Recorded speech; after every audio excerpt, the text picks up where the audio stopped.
Hey everybody, I'm Ryan Doyle and I love integrated encounter tables. They keep my game interesting and my world feeling wide open for my players and for myself behind the Dungeon Master screen. They do take some work to make and balance out, and not challenge level wise. Some of these are going to be super easy and some will wipe the party if they're dumb. It's meant to stretch across levels in tier 1. And I mean balance as far as variety and cohesion. It takes a lot of effort to get just the right amount of randomness while keeping things interconnected and significant if the player characters start scratching beneath the surface. So I have decided to share those efforts, and this time we are focusing in on the grasslands.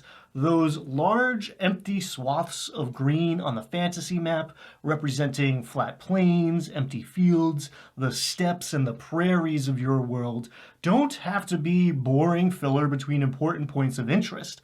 They can be the site of adventures in their own right. The wind carries strange music as it sends rippling waves through the wildflowers and tall grasses of these lands. Is it the song of contented shepherds? The melody of mischievous fae?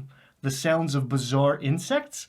Or evil monstrosities attempting to lure travelers to their doom? Lost treasures, new experiences, and even potential allies await those who are brave enough to discover them. But intrepid travelers should be mindful of where they place their steps while keeping one eye on the vast skies for roiling storms and looming shadows that signal the approach of danger. Drop your dungeon in the middle of this environment or on the other side of it, or just use this table and ditch the dungeon entirely tonight. Each encounter can stand on its own, but if the players show interest and get engaged, other encounters begin to suggest themselves. The pieces here can be assembled in many different ways depending on what the roll of the dice or the Dungeon Master, wink wink, says happens first, and how the players respond to that. Though just about anything can be a combat in D&D if you truly believe, only a handful of these encounters amount to monsters attack, and most can be resolved without ever rolling for initiative. That doesn't mean that they are without danger or consequences. Enmities, alliances, information, even those sweet, sweet magic items are all up for grabs. There are design notes peppered throughout as well, suggesting different ways of approaching things.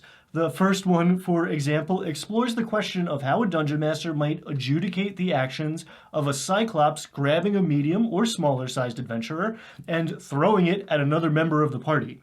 Another considers how a player character might obtain a mount the old-fashioned way. Grab this table, roll 2d6, or simply choose an entry that catches your eye to make a stretch of overland travel more exciting. It's in the journey, after all. Or use these encounters to run a hex crawl or another exploration-based form of play, distributing the events and the sites and the factions to fill out a region, or simply allow the table to populate the map organically for you by rolling the dice.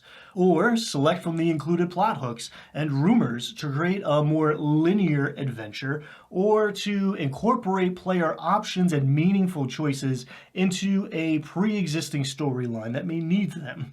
Use this to open things up a little bit if your game is feeling a little too railroaded, or to place some shiny new toys inside your sandbox. Check out the preview on the Dungeon Masters Guild, link down below, and if you pick up a copy, please come back and tell me stories. Get out there, have fun, be kind to yourself, be kind to each other, and I will see you next time. Thank you.